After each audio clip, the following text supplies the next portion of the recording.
Let's Mike News Wrap.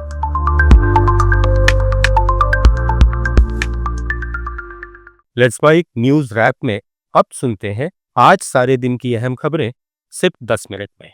Lok Sabha में विपक्ष के नेता राहुल गांधी असम पहुंचे, जहां उन्होंने सिंगर जुबिन गर्ग को श्रद्धांजलि दी और उनके परिवार से मिले। इसके बाद राहुल गांधी ने मीडिया से बात की। उन्होंने कहा कि मैंने उनके परिवार से मुलाकात की। उन्होंने सिर्फ एक बात कही कि हमने अपने जुबिन को खो दिया। हम चाहते हैं कि सच्चाई सामने आए। लोग जानना चाहते हैं कि क्या हुआ था। ये सरकार का कर्तव्य है कि वो पारदर्शी तरीके से जांच करे और परिवार को बताए कि असम में क्या हुआ था। राहुल गांधी ने कहा कि वो और उनकी पार्टी जुबिन के परिवार के साथ हैं। मैं असम के लोगों के प्रति अपनी संवेदना व्यक्त करता हूं, जिन्होंने जुबिन गर्ग को खो दिया है। मैं इस दुख की घड़ी में उनके साथ हूं। I don't want to digress. I don't want to take the discussion away from offering condolences, from telling the people of Assam that we love Zubeen Garg. We want to honor him. We wish to honor him. But first, we want transparency and justice. What happened in Singapore? Everybody in Assam should know it. And the sooner it happens, the better it is. Thank you very much. इससे पहले राहुल गांधी ने 2 अक्टूबर को रायबरेली में कथित तौर पर पीट कर हत्या किए गए दलित युवक हरिओम वाल्मीकि के परिवार से आज मुलाकात के बाद कहा कि कुछ दिन पहले दलित अफसर ने आत्महत्या की थी। मैं वहां गया और आज मैं यहां आया हूं। अपराध इस परिवार ने नहीं किया, अपराध इनके खिलाफ हुआ है। मैं यूपी के मुख्यमंत्री से कहना चाहता हूं कि इन्हें न्याय दीजिए, इनका सम्मान कीजिए। कुछ दिन पहले आपको क्या हुआ? कुछ दिन पहले दलित अफसर ने सुसाइड किया था। मैं वहां गया और आज मैं यहां आया हूं। क्राइम परिवार ने नहीं किया, मतलब क्राइम इनके खिलाफ किया गया है और ऐसा लग रहा है कि ये अपराधी है। घर में बंद कर रखा है, डरा रहे हैं और ये सिर्फ न्याय मांग रहे हैं। हमारे बेटे को, हमारे भाई को मारा गया है, मीडिया वीडियो लेकर। इधर राजस्थान के पूर्व मुख्यमंत्री अशोक गहलोत ने रायबरेली की घटना का जिक्र करते हुए एक्स पर लिखा कि हरिओम वाल्मीकि के आखिरी शब्दों में सिर्फ राहुल गांधी से न्याय की गुहार थी। आज राहुल गांधी ने परिवार से मुलाकात की तो उन्होंने फिर न्याय की आस लगाई। गहलोत ने कहा कि देश का दलित, पिछड़ा और वंचित समाज राहुल गांधी को अपना नेता और अंधकार से मुक्ति दिलाने वाली रोशनी की उम्मीद मानता है। गहलोत ने परिवार का वीडियो भी जारी किया। आज हमारे यहाँ राहुल गांधी सर आए हुए थे। हमें उनके आने से बहुत खुशी हुई है और वो हमारे लिए मसीहा है और वही हम चाहते हैं कि वो हमें न्याय दिलाए। गुजरात में आज भूपेंद्र पटेल सरकार का पुनर्गठन हुआ। सभी 25 नए मंत्रियों को गांधीनगर के राजभवन में राज्यपाल आचार्य देवव्रत ने शपथ दिलाई। नई कैबिनेट में हर्ष सांघवी को नया डिप्टी सीएम बनाया गया है। वो मजुरा से 3 बार के विधायक हैं।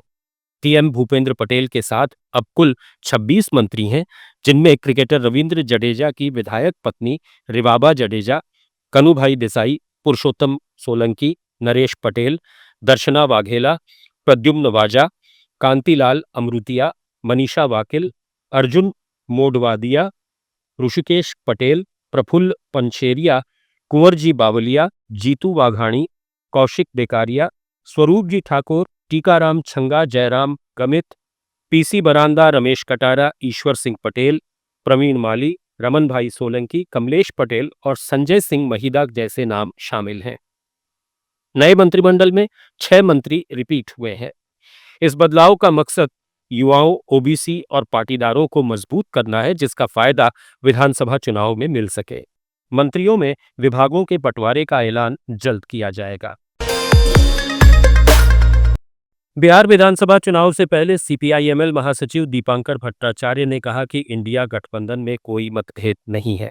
पटना में एक मीडिया हाउस से बातचीत में उन्होंने कहा कि सीट बंटवारे और उम्मीदवारों की घोषणा में देरी की वजह गठबंधन का लगातार बड़ा होना है।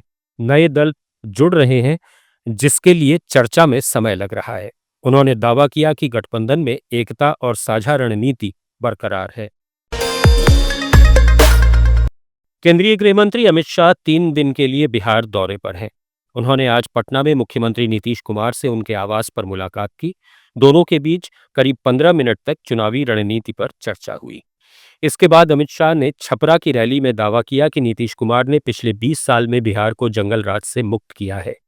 एनडीए को इस बार ऐतिहासिक जनादेश मिलेगा और 14 नवंबर को नतीजों के साथ बिहार चौथी दिवाली मनाएगा। शाह ने आरजेडी पर निशाना साधते हुए शहाबुद्दीन के बेटे का नाम लिया और कहा कि ऐसे लोग राज्य की सुरक्षा नहीं कर सकते। मैंने जनता दल की अभी आरजेडी की अभी सूची देखी है, वो सूची में शहाबुद्दीन के बेटे का नाम मैंने देखा है। मुझे बताओ, अगर आरजेडी आज भी शहाबुद्दीन के बेटे को टिकट दे तो बिहार सुरक्षित रह सकता है क्या? जोर से बोलो, रह सकता है क्या? भाइयों बहनों, बिहार को सुरक्षित रखना है तो नरेंद्र मोदी जी और नीतीश कुमार की। सीबीआई ने रिश्वतखोरी के मामले में पंजाब के वरिष्ठ आईपीएस हरचरण सिंह भुल्लर को गिरफ्तार किया है। सीबीआई ने इस मामले में एक अन्य व्यक्ति को भी पकड़ा है। 2009 बैच के आईपीएस हरचरण सिंह भुल्लर अभी रोपड़ रेंज के डीआईजी पद पर तैनात हैं। सीबीआई ने उन्हें चंडीगढ़ कार्यालय से गिरफ्तार किया। ये गिरफ्तारी एक शिकायत के आधार पर हुई।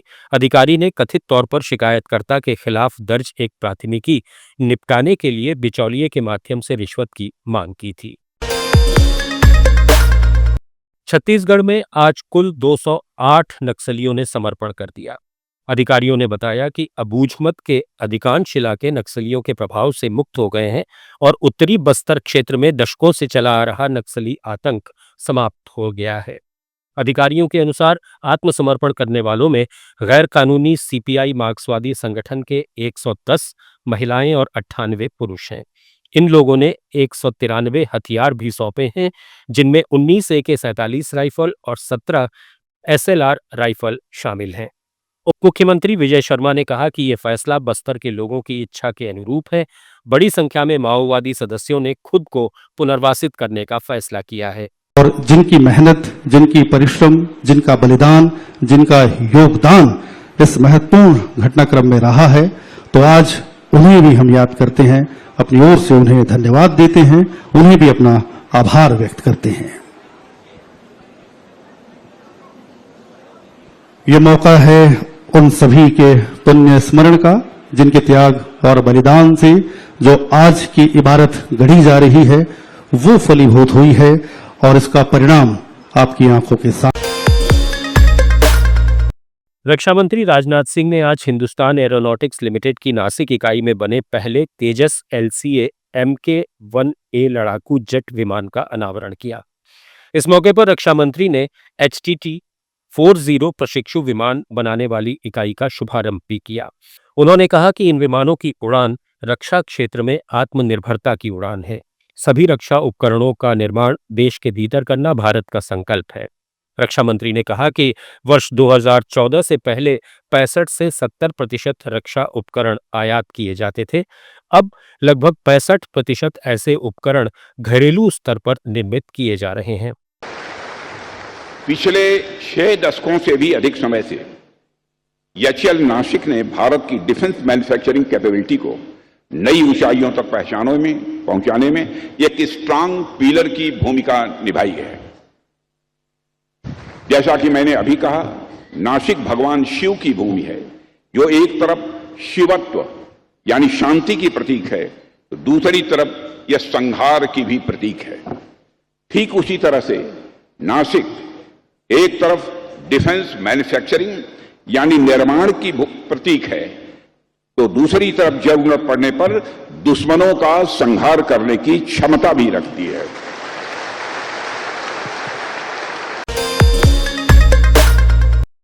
न्यूज रात में फिलहाल इतना ही। जुड़े रहिए लेट्स माइक के साथ।